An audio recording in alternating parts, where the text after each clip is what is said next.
ऐसे अपने यशस्वी नेता आदरणीय मोदी जी से आग्रह करूंगा कि वो सभा को संबोधित करें।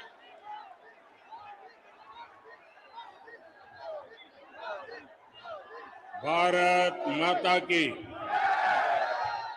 भारत माता की।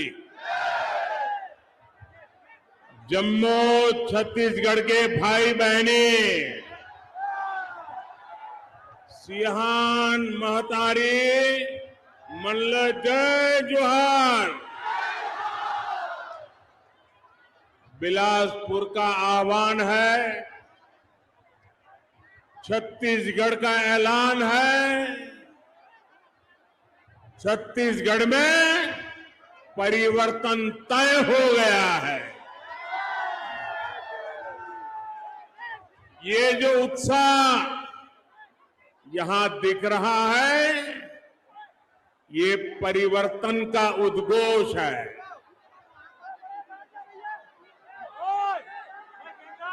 कांग्रेस सरकार के अत्याचारों से त्रस्त छत्तीसगढ़ की जनता कह रही है, औ नहीं सही वो, बदल के रही वो, औ नहीं सही वो, औ नहीं सही वो, औ नहीं सही वो। भाइयों बहनों, मैं बिलासपुर बहुत बार आया। संगठन का काम करता था तब भी आता था। गुजरात में मुख्यमंत्री था तब भी रमन सिंह हर मौके पर मुझे यहां आपसे मिलने के लिए बुलाते थे, और प्रधानमंत्री बनने के बाद भी हर बार आपके बीच में आया हूं। लेकिन ऐसा उमंग उत्साह न भूतो न भविष्यति।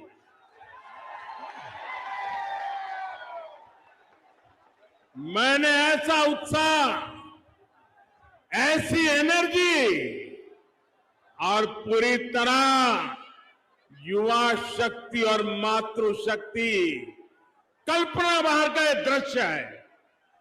और अच्छा हुआ पार्टी ने मुझे अंदर से जीप में आने का अवसर दिया, ताकि मैं पुराने लोगों के दर्शन तो कर पाया, लेकिन साथ साथ इस एनर्जी को अनुभव कर पाया, इस उत्साह को अनुभव कर पाया। साथियों, मैं कल्पना कर सकता हूं कि परिवर्तन यात्रा ने कैसी कमाल की है छत्तीसगढ़ में। आज छत्तीसगढ़ आकंठ भ्रष्टाचार और कुशासन से त्रस्त है। रोजगार के नाम पर सिर्फ घोटाले ही घोटाले हैं। हर योजना में भ्रष्टाचार हावी है।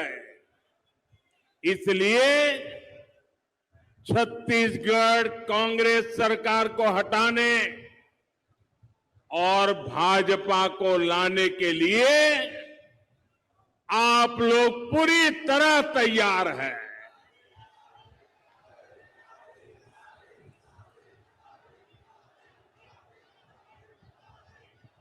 मेरे परिवारजनों, अटल जी ने छत्तीसगढ़ की आकांक्षाओं को समझते हुए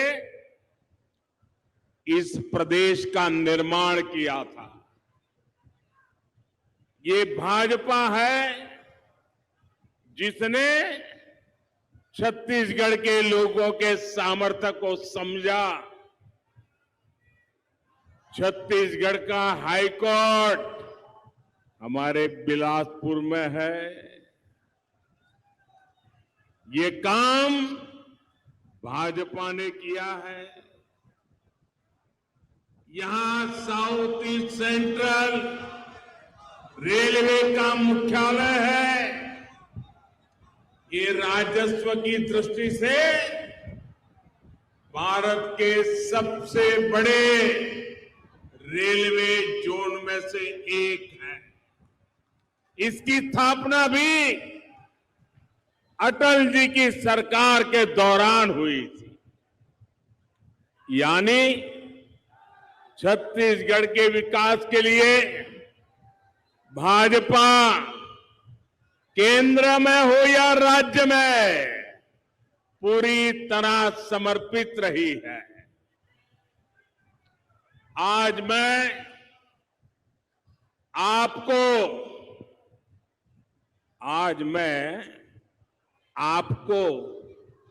एक गारंटी देने के लिए आया हूं कि आपके हर सपने को साकार करने के लिए मोदी कोई कसर बाकी नहीं छोड़ेगा।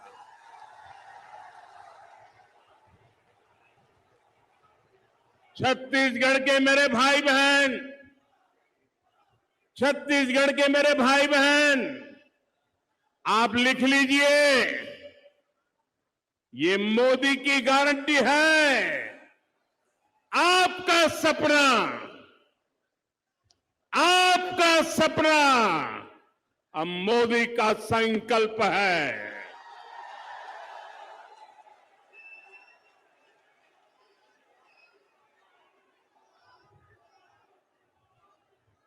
छत्तीसगढ़ के हर परिवार का सपना तभी साकार होगा जब छत्तीसगढ़ में भी भाजपा सरकार होगी।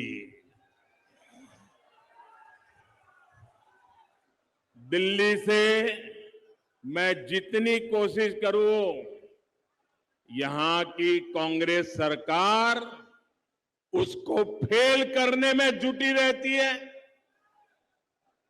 पिछले 5 वर्षों में छत्तीसगढ़ को केंद्र सरकार से हजारों करोड़ रुपया मिला है। यहां सड़क हो, रेल हो, बिजली हो, दूसरे ऐसे अनेक विकास के काम हो, हमने छत्तीसगढ़ के लिए, आपके लिए पैसे की कोई कमी नहीं रखी। और ये बात मैं कर रहा हूं ऐसा नहीं, यहां के उप मुख्यमंत्री जी ने सार्वजनिक सभा में कही थी। और उप मुख्यमंत्री जी ने सच बोला तो ये पार्टी के नीचे से ऊपर तूफान खड़ा हो गया। उनको फांसी पे लटकाने के खेल खेलने लग गए। सार्वजनिक जीवन में हकीकतों को छिपाया नहीं जा सकता। अगर कांग्रेस के ही नेता, कांग्रेस सरकार के उप मुख्यमंत्री भरी जनसभा में कहते हैं कि दिल्ली कभी अन्याय नहीं करता है, तो फिर हर एक को खुशी होनी चाहिए। लेकिन पूरी कांग्रेस में तूफान मच गया। और भाइयों बहनों, भारत सरकार ने अपनी जिम्मेदारी निभाते हुए, हम कभी ये नहीं कहते हम उपकार करते हैं, छत्तीसगढ़ में हजारों करोड़ रुपए के इंफ्रास्ट्रक्चर प्रोजेक्ट हमने मंजूर किए, पैसे भेजे। कांग्रेस सरकार की वजह से या तो वो रुके हुए हैं या फिर बहुत देरी से चल रहे हैं। हर प्रोजेक्ट में रोक टोक करने वाली कांग्रेस सरकार अगर यहां दोबारा आई तो छत्तीसगढ़ का भला होगा। जरा जोर से बताइए, छत्तीसगढ़ का भला होगा, आपका भला होगा, यहां के युवकों का भला होगा, यहां की माताओं बहनों का भला होगा। साथियों, जब कांग्रेस की सरकार दिल्ली में थी तब छत्तीसगढ़ के लिए रेलवे के लिए ये आंकड़ा याद रखोगे आप? मैं जो आंकड़ा बोलता हूं याद रखोगे? ऐसे नहीं सब लोग बताओ, आंकड़ा याद रखोगे? पक्का याद रखोगे? जब दिल्ली में रिमोट कंट्रोल से सरकार चल रही थी, कांग्रेस की सरकार थी, और आजकल जो इंडी अलायंस बना है ना, उनकी सरकार थी। रेलवे के लिए वर्ष में एवरेज औसतन 300 करोड़ रुपया छत्तीसगढ़ को मिलता था। कितना? जरा फिर से बोलो, कितना? किसके समय में? किसके समय में? मतलब कि कांग्रेस के समय में रेलवे के लिए 300 करोड़ रुपया मिलता था।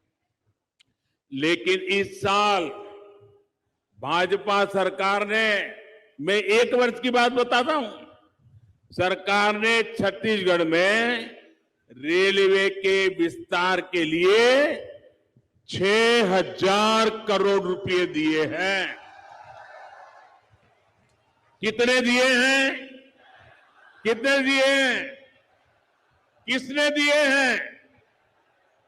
किसने दिए हैं? आप बताइए, कहां 300 करोड़ और कहां 6,000 करोड़? ये है मोदी मॉडल, ये है मोदी का छत्तीसगढ़ के प्रति प्रेम, ये है मोदी का छत्तीसगढ़ के विकास के लिए कमिटमेंट। हमारा प्रयास है कि छत्तीसगढ़ में रेलवे के ट्रैक का तेजी से बिजलीकरण हो, दोहरीकरण हो। हम चाहते हैं यहां बड़ी संख्या में तेज गति से चलने वाली ट्रेनें चल सके, आप सभी को सुविधा हो। ये भाजपा सरकार ही है जिसने छत्तीसगढ़ को आधुनिक वंदे भारत ट्रेन भी दी है। मेरे परिवारजनों, गरीब के साथ जितना अन्याय कांग्रेस ने किया है, उतना किसी ने नहीं किया। कोरोना का इतना बड़ा संकट आया, गरीब ने इस, भाइयों बहनों, कोरोना का इतना बड़ा संकट आया, गरीब के इस बेटे ने यह तय किया कि मैं अपने हर गरीब भाई बहन को संकट की इस घड़ी में मुफ्त राशन दूंगा। हमने गरीब कल्याण अन्न योजना शुरू की। कोई भी परिवार ऐसा न हो जब इन कोरोना की मुसीबत के समय जिसका घर का चूल्हा न जले, ऐसा कोई बेटा बेटी न हो जिसको रात को भूखा सोना पड़े। और इसलिए मोदी ने अन्न के भंडार खोल दिए और देश के गरीबों को मुफ्त में अन्न दिया। आज भी चल रहा है। लेकिन छत्तीसगढ़ की कांग्रेस सरकार ने, आप सुनिए, गरीब के पेट में जाने वाला अन्न, गरीब का जलने वाला चूल्हा, ये भी कांग्रेस के लोगों के लिए चोरी करने का माध्यम बन गया। कांग्रेस सरकार ने इसमें भी घोटाला कर दिया। आज यहां का हर लाभार्थी कांग्रेस सरकार से पूछ रहा है कि बताओ हमारे हक का राशन कहां गया? पूछोगे कि नहीं पूछोगे? घर घर जाकर के बताओगे कि नहीं बताओगे? क्या कांग्रेस ने जवाब देना चाहिए कि नहीं देना चाहिए? आप मुझे बताइए साथियों, जो राशन में घोटाला करे वो वापिस आने चाहिए क्या? उनको दोबारा मौका देना चाहिए क्या? और अगर मौका मिल गया तो ज्यादा घोटाला करेंगे कि नहीं करेंगे? छत्तीसगढ़ पूरी तरह तबाह हो जाए कि नहीं हो जाएगा? साथियों, ये तो मैं दिल्ली में बैठा हूं ना, तो थोड़ा भी डरते हैं। ये दोबारा मौका मिला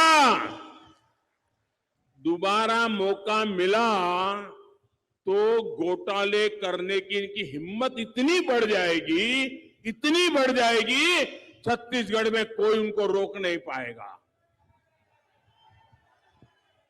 साथियों, कांग्रेस शासन में अनेकों छोटे छोटे बच्चों की कुपोषण से मौत की खबरें आई है। ये कितनी पीड़ादायक स्थिति है। किसी सरकार की इससे बड़ी असफलता भला क्या हो सकती है? कांग्रेस सरकार ने इस खौफनाक सच्चाई को दबा कर रखा है, छिपा कर रखा है। कांग्रेस नेताओं को अपने बच्चों के जीवन से बहुत सरोकार है, लेकिन आपके बच्चों के जीवन से कांग्रेस वालों को कोई लेना देना नहीं है। उनको तो अपने बच्चों की जिंदगी बनानी है। साथियों, केंद्र की भाजपा सरकार का प्रयास है कि यहां से जो खनिज संपदा निकलती है उसका एक हिस्सा यहीं के विकास में लगना चाहिए। इसके लिए भाजपा सरकार ने डिस्ट्रिक्ट मिनरल फंड बनाया है। इसके तहत छत्तीसगढ़ को भी करोड़ों रुपए दिए गए हैं। और जब हमने नियम बनाया तब रमन सिंह जी मुख्यमंत्री थे। वो मुझे स्पेशली मिलने आए थे और रमन सिंह जी ने कहा, साहब आपने ऐसा निर्णय किया है, क्या आपने हिसाब लगाया है क्या होगा? मैंने कहा बताइए। बोले मेरे कुछ जिले ऐसे हैं जिनको सिर्फ इस फंड से इतना पैसा मिलेगा जितना पहले बजट से नहीं मिला है, और अब तो शायद इन जिलों के लिए हमें अतिरिक्त बजट भी नहीं बांटना पड़े और ये जिले आते निकल जाएंगे। ये शब्द रमन सिंह जी ने मुझे आकर के कहे थे। लेकिन कांग्रेस ने आते ही उसका भी बंटाधार कर दिया। हमारे छत्तीसगढ़ के दलितों, पिछड़ों, आदिवासियों के इन पैसों पर भी डाका डाल दिया। कांग्रेस ने यहां शराब घोटाला करके क्या कुछ नहीं कमाया है। अरे ये लोग तो ऐसे हैं, गोबर को भी नहीं छोड़ा, गोबर को भी। कांग्रेस ने गौ माता के नाम पर भी घोटाला किया।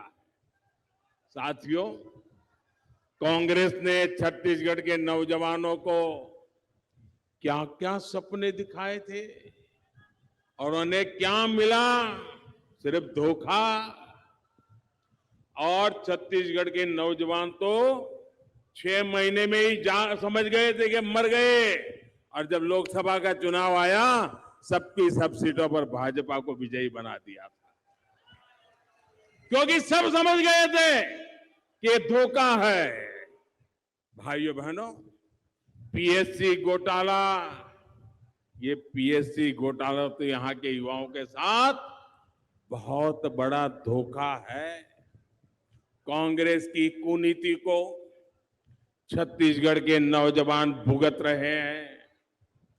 जिनकी नौकरी लगी उनके सामने भी अनिश्चितता, और जिनको बाहर किया गया उनके साथ अन्याय। मैं छत्तीसगढ़ के युवाओं को आश्वस्त करता हूं, जो भी इसके दोषी है, मेरे नौजवान लिख के रखो, जो भी इनके दोषी है, भाजपा सरकार बनते ही उन पर कठोर कार्रवाई होगी।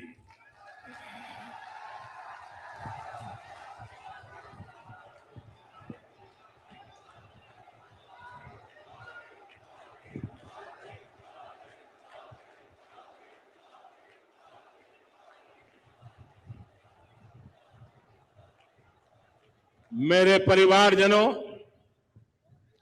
कांग्रेस ने छत्तीसगढ़ के धान किसानों को भी हमेशा धोखा दिया है, उनसे झूठ बोला है। यहां के धान किसानों का दाना दाना याद रखोगे? मैं बहुत जिम्मेवारी से बोल रहा हूं, याद रखोगे? यहां के धान किसानों का दाना दाना केंद्र की भाजपा सरकार खरीदती है, मोदी सरकार खरीदती है। छत्तीसगढ़ के किसानों का धान खरीदकर केंद्र सरकार ने 1,00,000 करोड़ रुपए से ज्यादा दिए हैं। कितने? फिर से बोलिए कितने? फिर से बोलिए कितने? घर घर जाके बताओगे? किसानों को बताओगे? यहां के धान किसानों को पैसे केंद्र की भाजपा सरकार देती है और दावे यहां कांग्रेस सरकार करती है। अब आपको बोलना चाहिए नहीं बोलना चाहिए? जोरों से बोलना चाहिए नहीं बोलना चाहिए? बार बार बोलना चाहिए नहीं बोलना चाहिए? सच्चाई लोगों को पहुंचानी चाहिए नहीं पहुंचानी चाहिए? उनको बेनकाब करना चाहिए नहीं करना चाहिए? करोगे? ढीला मत बोलो, करोगे? करोगे? आप करोगे? वो पीछे हैं वो करेंगे, उधर वाले करेंगे, और ये वाले करेंगे, ये वाले करेंगे क्या? चलिए ये भी करेंगे।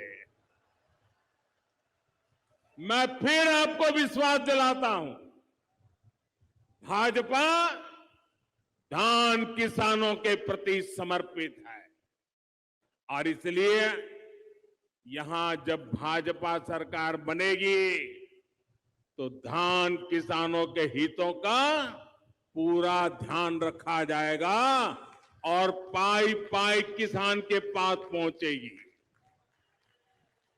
साथियों, मोदी ने पीएम किसान सम्मान निधि का इंतजाम ऐसा किया है कि सीधे पैसा किसान के बैंक अकाउंट में पहुंचता है। बीच में कोई बिचौलिया ही नहीं है, कोई कटकी कंपनी नहीं है। वरना कांग्रेस के एक प्रधानमंत्री ने कहा था कि दिल्ली से 1 रुपया भेजते हैं 15 पैसा पहुंचता है। अगर मेरे समय भी ऐसा हुआ होता तो आपको भला होता क्या? ये मोदी 1 रुपया भेजता है तो 100 के 100 पैसे पहुंच जाते हैं। भाइयों, कोई पंजा इस रुपये को घिस नहीं सकता है। पीएम किसान सम्मान निधि के तहत छत्तीसगढ़ के हर लाभार्थी किसान के खाते में 28,000 रुपये तक पहुंचे हैं। हम आपकी हर जरूरत का ध्यान रख रहे हैं। केंद्र की भाजपा सरकार ने ये सुनिश्चित किया कि मुश्किल से मुश्किल समय में भी देश में खाद की कमी ना हो। आप भी जानते हैं कि दुनिया में ये कोरोना, ये लड़ाई, इसके कारण खाद की कीमत बहुत बढ़ गई है। पिछले 100 साल में इतनी कीमत नहीं रही, इतनी कीमत बढ़ गई है। यूरिया की एक बोरी दुनिया में करीब करीब 3,000 रुपये तक बिकती है। कितने कितने? जरा जोर से बोलो ना, कितने में बिकती है? याद रखोगे? और भारत के किसानों को ये बोरी 300 रुपये में भी कम मिलती है भाइयों, 300 रुपये से कम। कितने रुपए में मिलती है? कितने रुपए में मिलती है? दुनिया में कितने में मिलती है? दुनिया में कितने में मिलती है? कहां 3,000 और कहां मेरे किसान को 300 रुपये में हम यूरिया की बोरी देते हैं भाई। और इसके लिए भारत सरकार की तिजोरी में से केंद्र सरकार हजारों करोड़ रुपए खर्च करती है ताकि किसान पर बोझ न बने। मेरे परिवारजनों, भाजपा सरकार का प्रयास है गरीबों का जीवन आसान बने, उनका जीवन स्तर सुधरे।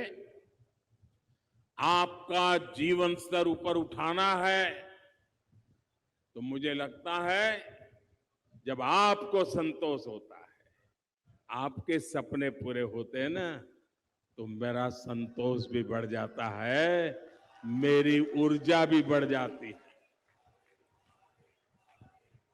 मेरा जीवन धन्य हो जाता है जब मेरे देश के गरीबों का कल्याण होता है। हमने शौचालय बनाया तो दलित, पिछड़े और आदिवासी परिवार की बहनों की मुश्किलें कम हुई। हमने सौभाग्य योजना से मुफ्त बिजली कनेक्शन दिया तो दलित, पिछड़े, आदिवासी परिवारों के घर रोशन हुए। हमने उज्ज्वला का मुफ्त कनेक्शन दिया तो दलित, पिछड़े, आदिवासी परिवार की बहनों को धुएं से मुक्ति मिली। हाल में ही उज्ज्वला की लाभार्थी बहनों के लिए गैस सिलेंडर को 400 रुपये सस्ता किया गया है। और मैंने देखा कि जब उज्ज्वला योजना शुरू हुई तब जितने परिवार थे, अब कुछ परिवारों में विभाजन होता है, बेटा अलग घर करके रहने जाता है, तो कुछ परिवार बढ़ गए हैं। तो मुझे लोग, हमारे कार्यकर्ता बताते थे कि साहब उज्ज्वला योजना को थोड़ा नया शुरू करना पड़ेगा। पहले राउंड में तो सबको मिल गया, लेकिन अब नए परिवार बस गए। आपकी बात को ध्यान में रख करके 75 लाख नए परिवार को लिए हमने प्रबंध कर दिया है। आने वाले दिनों में जैसी जैसी जरूरत होगी उनको भी उज्ज्वला गैस कनेक्शन मिल जाएगा। इससे छत्तीसगढ़ के भी अनेक परिवारों को लाभ होगा। हमने आयुष्मान भारत योजना से 5 लाख रुपए तक का मुफ्त इलाज सुनिश्चित किया है। इसका लाभ भी छत्तीसगढ़ के लाखों दलित, पिछड़े और आदिवासी परिवार उठा रहे हैं। और भाइयों बहनों, ये 5 लाख रुपया वाली आयुष्मान योजना ये दुनिया में सबसे बड़ी योजना है, दुनिया में सबसे बड़ी। और हमारे यहां तो आपने देखा होगा, परिवार में हमारी माताएं बहनें कितनी ही बीमारी हो, कितनी ही पीड़ा हो, काम करना भी मुश्किल हो, लेकिन माताएं बहनें परिवार में किसी को पता नहीं चलने देती उसको बीमारी है। क्यों? क्योंकि मां बहनों को लगता है कि अगर बच्चों को पता चल गया कि बीमारी है तो अस्पताल ले जाएंगे, खर्चा हो जाएगा, पैसे तो है नहीं, बच्चे कर्ज में डूब जाएंगे और इसलिए मां कहती है मैं पीड़ा सहन करूंगी लेकिन बेटे को कर्ज में डूबने नहीं दूंगी। हमारे देश में माताएं बहनें पीड़ा सहती है लेकिन परिवार पर बोझ नहीं होने देती। ये पीड़ा ये गरीब मां का बेटा समझता है और इसलिए आपके इस बेटे ने गारंटी दी है कि मेरी मां अब तेरा 5 लाख रुपया तक का बिल ये तेरा बेटा दे देगा, तेरा बेटा दे देगा। साथियों, मोदी आने गारंटी पूरी करने की गारंटी है। मेरे परिवारजनों, मोदी ने आपको दी हुई एक और गारंटी पूरी कर दी है। अब लोकसभा और विधानसभा में बहनों के लिए 33% सीटें आरक्षित हो जाएगी। भाजपा सरकार में नारी शक्ति वंदन अधिनियम अब सच्चाई बन चुका है और कल ही हमारे राष्ट्रपति द्रौपदी मुर्मू जी जो आदिवासी महिला, उन्होंने कल उस पर हस्ताक्षर करके अब उसको कानून भी बना दिया है।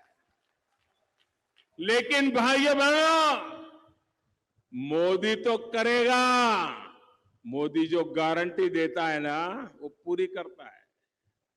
लेकिन आपको खास करके माताओं बहनों को बहुत सतर्क रहना होगा। बहुत मुश्किल से इतना बड़ा पड़ाव हमने पार किया है। 30 साल से लटका हुआ था। आप सोचिए, 30 साल सरकारें आ गई, बोलती रही, नाटक करती रही, काम नहीं किया।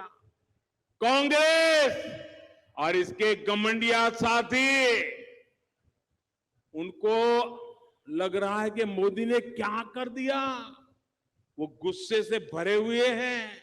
उनको लगता है ये सारी माताएं बहनें अब मोदी को ही आशीर्वाद देगी। उनकी नींद हराम हो गई है और इसके कारण, डर के कारण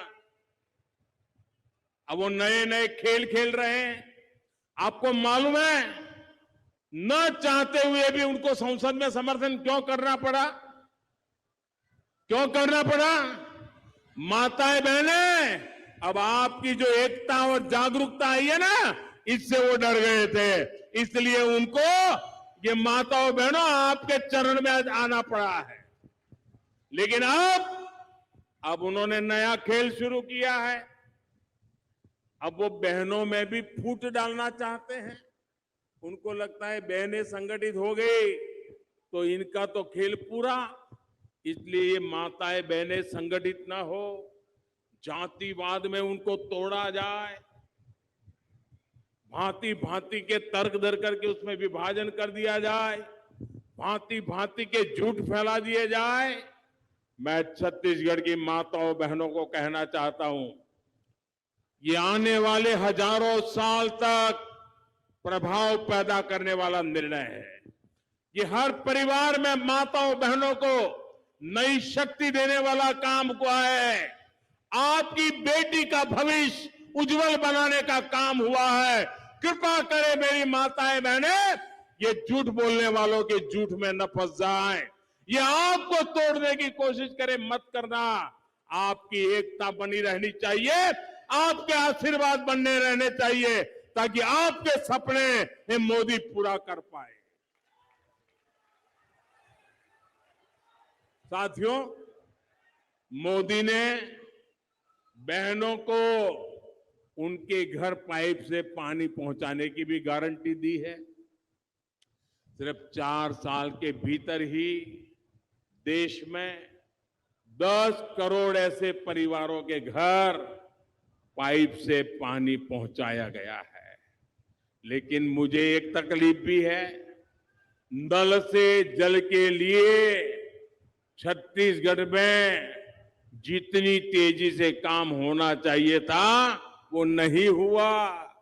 यहां की सरकार को लगता है कि अगर माताओं बहनों को पानी का जो कष्ट है वो चला जाएगा, माताओं बहनों को रसोड़े तक नल से जल आएगा, तो ये तो मोदी मोदी करने लग जाएगी। और इसलिए इसलिए वो माताओं बहनों को नल से जल मिले नहीं, इसलिए उस काम को धीरे धीरे कर रहे हैं, पूरा नहीं कर रहे। कांग्रेस की सरकार को मोदी और मोदी की योजनाएं दोनों ही पसंद नहीं है। इसका एक और बड़ा उदाहरण गरीबों के घर की योजना है। अभी तक देश भर में 4 करोड़ से अधिक गरीब परिवारों को पक्के घर दिए गए हैं। कितने? ऐसे नहीं, जरा जोर से बोलिए। कितने? कितने? 4 करोड़ क्या? 4 करोड़ क्या? किसको दिया है? किसको दिया है? इस देश के गरीब परिवारों को, 4 करोड़ परिवारों को पक्का घर। आप कल्पना कर सकते हैं? छत्तीसगढ़ में जब तक रमन सिंह की सरकार थी तो यहां भी हम तेजी से गरीबों के घर बना रहे थे, लेकिन जैसे ही यहां कांग्रेस की सरकार बनी तो वो उसमें घोटाले तलाशने लगे, कटकी कैसे करे खोजने लगे। लेकिन मोदी ने ऐसा पक्का कर दिया है, सीधा पैसा उस घर में जाता है, तो उनको बड़ी मुश्किल हो रही है कि कुछ मिलता नहीं है तो काम क्यों करें। और ये क्या कर रहे हैं मैं आपको बताना चाहता हूं। ये नहीं कर रहे हैं। और मैं आज आपको एक वायदा करना चाहता हूं, यहां भाजपा सरकार बनने के बाद कैबिनेट का पहला फैसला, ये लिख रखिए, भाजपा की सरकार छत्तीसगढ़ में बनने के बाद पहला फैसला, गरीबों के पक्के घर जो भी बाकी है सारे के सारे तेज गति से पूरे करके हर गरीब को पक्का घर दिया जाएगा।